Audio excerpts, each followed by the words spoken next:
Welcome to Together We Can Stop Extremism. My name is Mustafa Muhammad, and this is another edition of the program. On the last edition of Together We Can Stop Extremism, we enumerated the concepts of evangelism in Islamic religion, the red lines, signs of trouble, and what citizens should look out for, as well as the call on regulatory agencies to streamline the activities of troublemakers in the name of religion. Today, we are going to look at the principles of evangelism and preaching in Christianity, the rules, the do's and don'ts, as well as the signs of trouble, and what, government should do to stop troublemakers. I have in the studio Professor Reverend Father Cornelius Omonokhua, Director of Mission and Dialogue at the Catholic Secretariat. Welcome, sir. Thank you very much. Now, let's start with this. What are the basic tenets of preaching evangelism in the Christian religion, sir? In Christianity, what you refer to as tenets of evangelism is called mission in Christian theology. So, let me first clarify the term mission. Okay. In ordinary usage, the word mission simply means sent. One who is sent is a missionary. The subject of mission thus becomes a human person, anthropos. What you refer to as basic tenet is a statement of purpose. This in management requires a mission statement. In Christianity, Jesus Christ is the custodian of this message, which is the good news. Mark chapter 1 verse 15. Mark chapter 1 verse 15.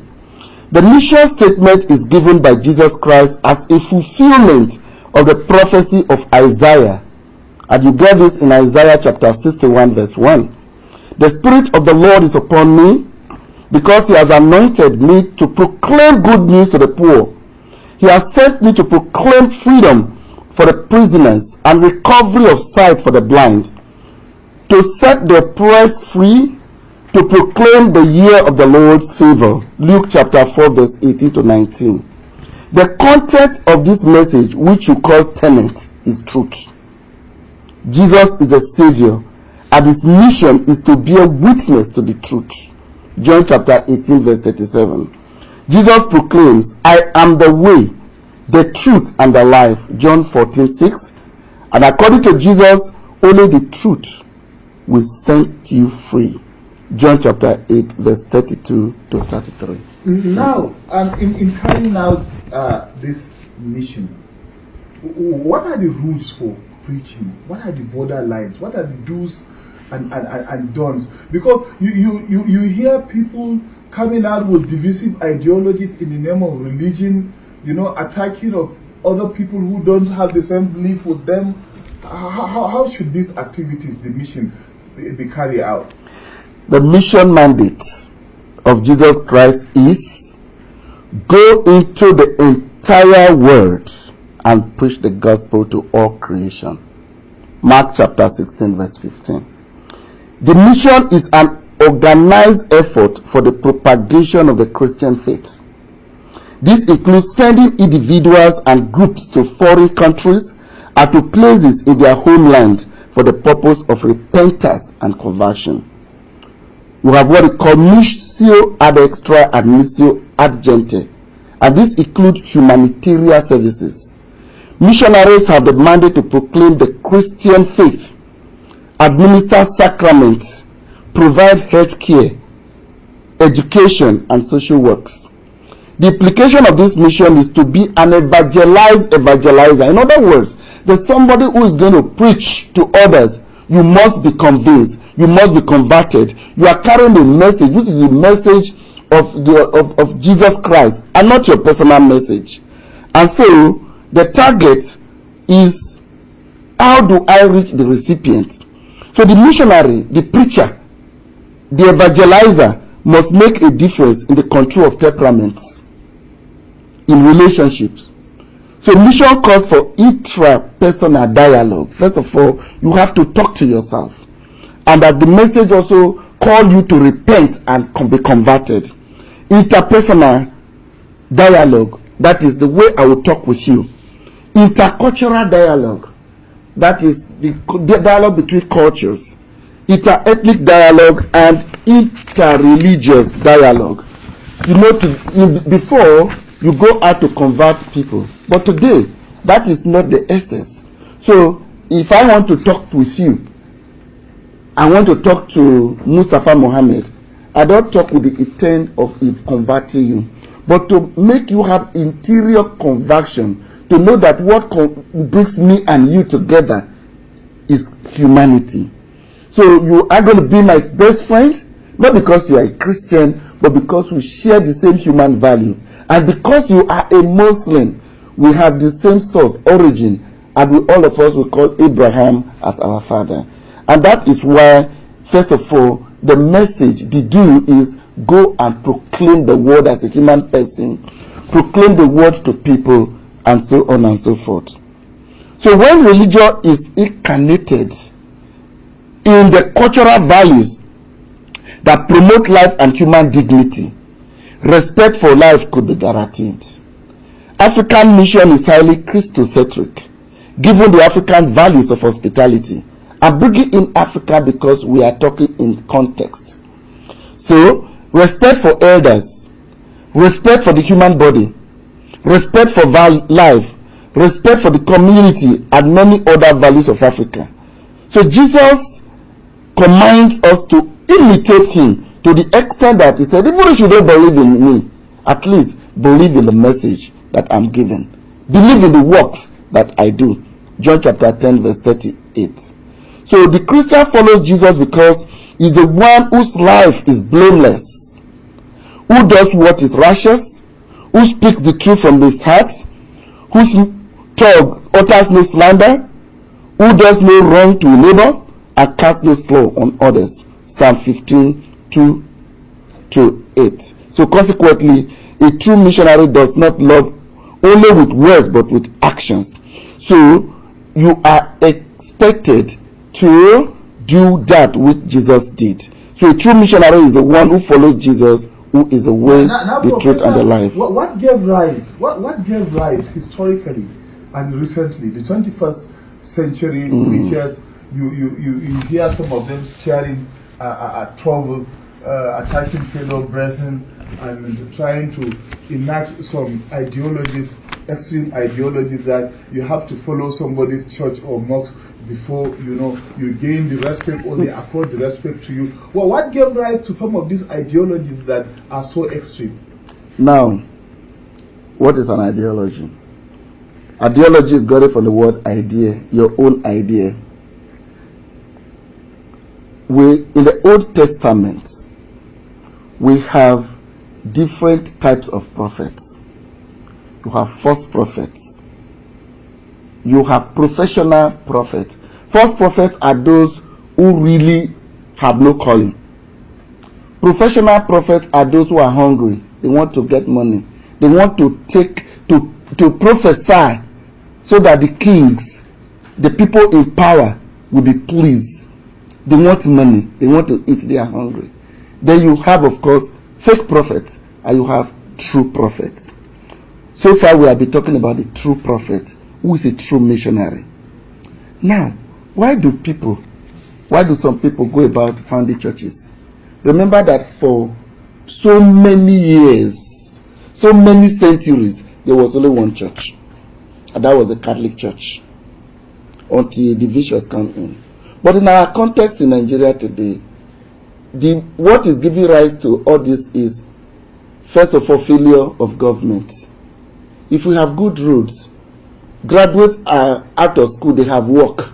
Many of these guys will not go and start putting tents and be founding, different churches. A lot of our many mushroom, we call them mushroom churches today, are simply commercial venture, PLC, public liability company. So you can know that. So it's hunger, and because the government has not been able to provide jobs, social amenities, and that is why you have all this. Even in your own religion, There are different sects, you know that. Yes, we there are factions. With Abubakar Sadiq. So you have different. So this, I think, the crux of the matter is hunger, failure of government to provide social amenity, unemployment. So what do you think should be done about it holistically? Holistically, what should be done about it? Yes. First, we need a government that understands the value of humanity. We need a leadership that can direct us aright. We need a leadership that does not support terrorism. A leadership that will give us roads, the roads that are death trap. People die on the road every day. That is aiding and abetting terrorism. What is terror? Terror is something that takes life. You get what I mean? That is. So, what do? We need a good role. And two, we need every Christian to imitate Christ. Christ did not go extreme. Even when John came and said, we saw somebody who was trying to heal in your name, we stopped him because it's not one of us. And they said, no, why should you stop him? He who is not against us is for us.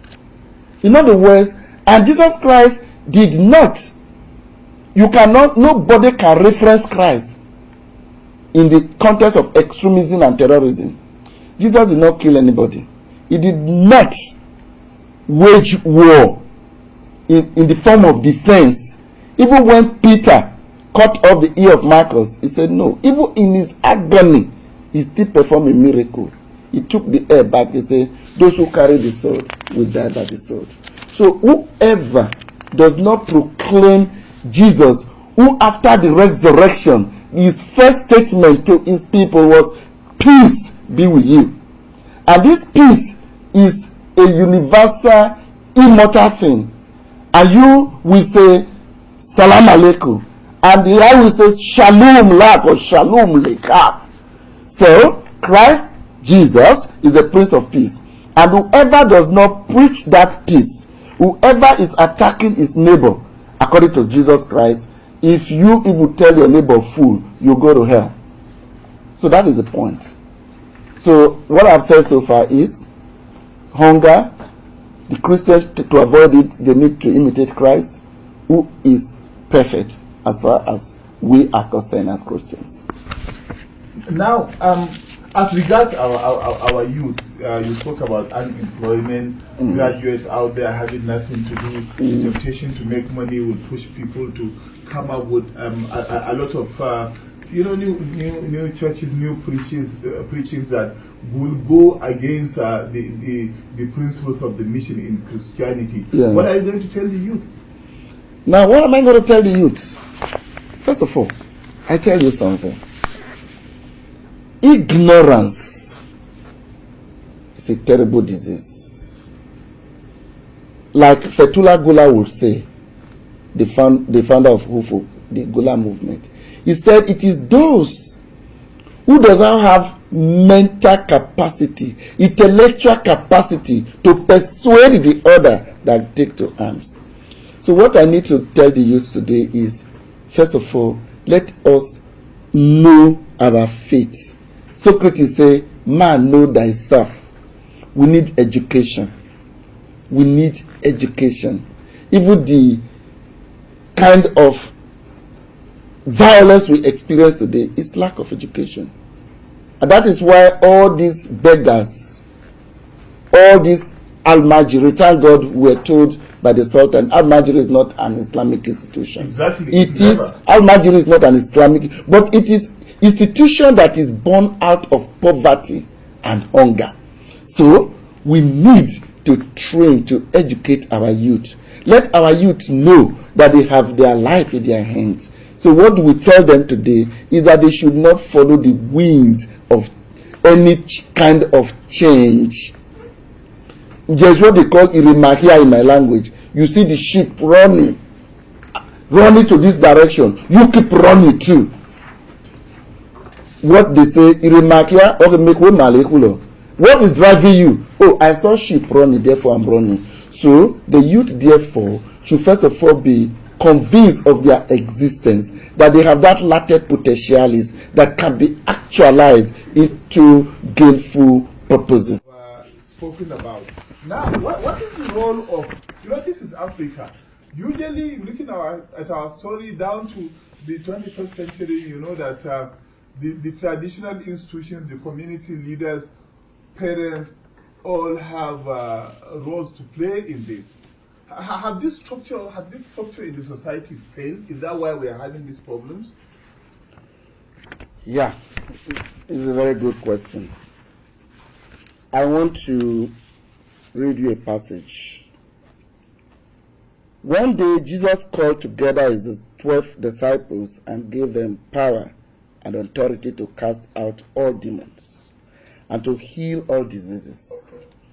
Then he sent them out to tell everyone about the kingdom of God and to heal the sick. Take nothing for your journey, he instructed them. Don't take a walking stick, a traveler's bag, food, money, or even a change of clothes. Wherever you go, stay in the same house until you leave that town. And this is taken from Luke chapter 9, verse 1 to 5. Why did Jesus say, take no food, take no this, take no that? Is it that we don't need these things? No, we need them. The point is, Jesus wants us to take our message to the people, because as a pastor, as a priest, as an evangelist, the people we work for will take care of you. Now, when you look at Nigeria society, the way our youth were brought up, the name in Africa, according to our ancestors, is better than silver and gold. Every family wants to protect a name. Every family value integrity, honesty, truth, sincerity more than amassing wealth. What is driving our world crazy today is, ambition. They want to get money. They want to be rich by all means. And our society has failed in the area that some families, your child come home with a lot of money, you don't ask, where did you get this from? But in those days, when you bring something home, your parents will ask you, how did you get this? Even today, some parents are sending their children out for trafficking and prostitution. Today, nobody cares about anything.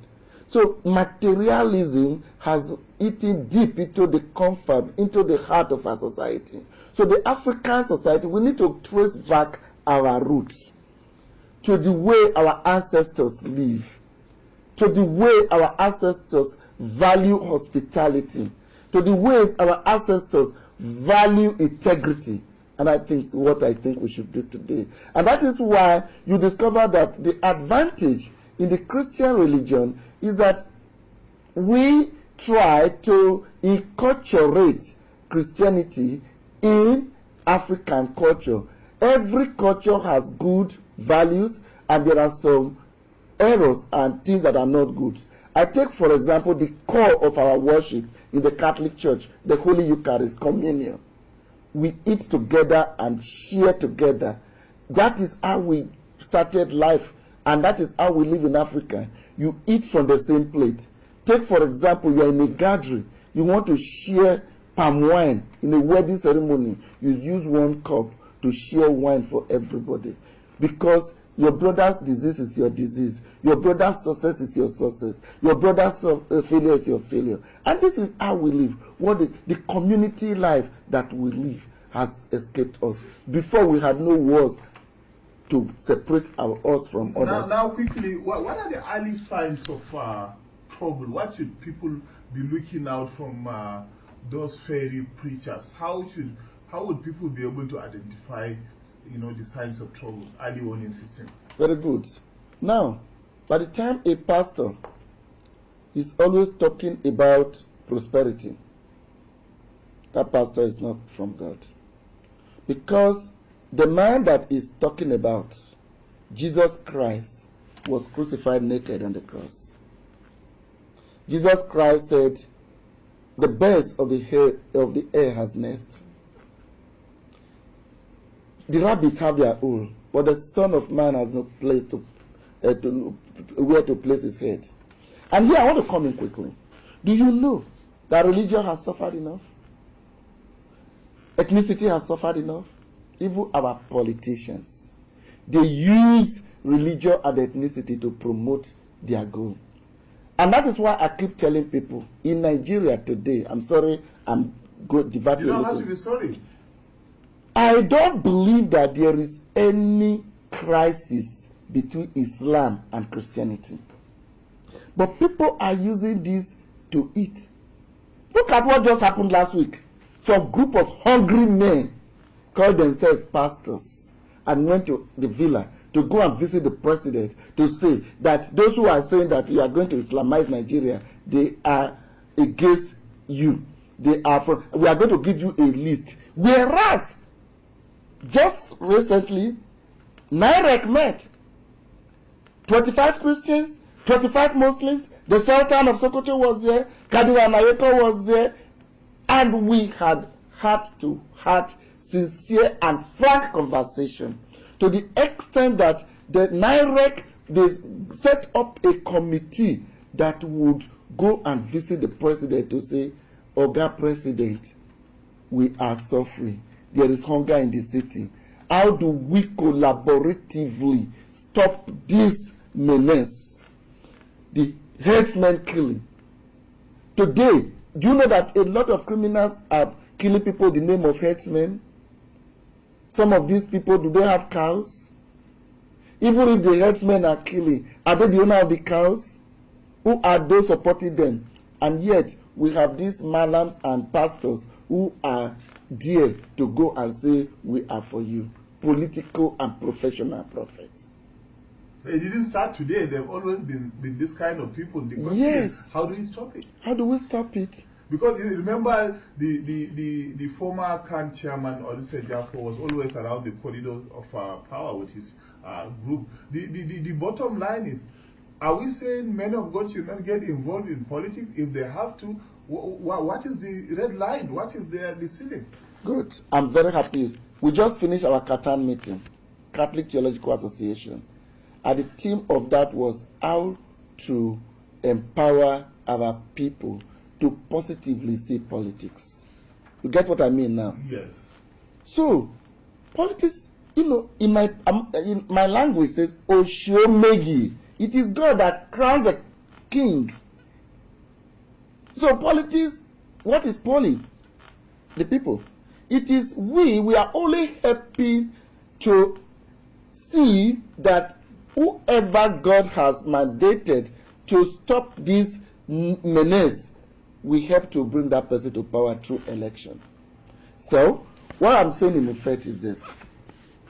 Our people, our own people, the pastors, we need, if we follow the ideas of Jesus Christ, we will not go wrong. Jesus was tempted in a way. Should we pay tax to Caesar or not? What did Jesus do? He said, give to Caesar what belongs to Caesar, and give to God what belongs to God. Because both Caesar and what Caesar possess belong to God. But today, people are using religion and ethnicity to just to provide, you know, to eat. The problem in Nigeria is not that there is no food. The greed of one man is the hunger of the people. Thank you very much, Professor Cornelius Omonokhua. Have I pronounced that name well? Omonokhua. Omonokhua. Maybe I'll Cornelius Afebu Omonokhua. Great. It's nice talking to you. He's the Director of Mission and Dialogue at the Catholic Secretariat. It's nice talking to you, and we wish to have you again on this program. My name is Mustafa Muhammad. Thank you for listening to us. Join us for another edition of Together We Can Stop Extremism. Thank you very much. Thank you very much, man. It's so lovely. People didn't want to talk. People are calling. They want to talk. Thank you very much. Providing 360 degrees of information.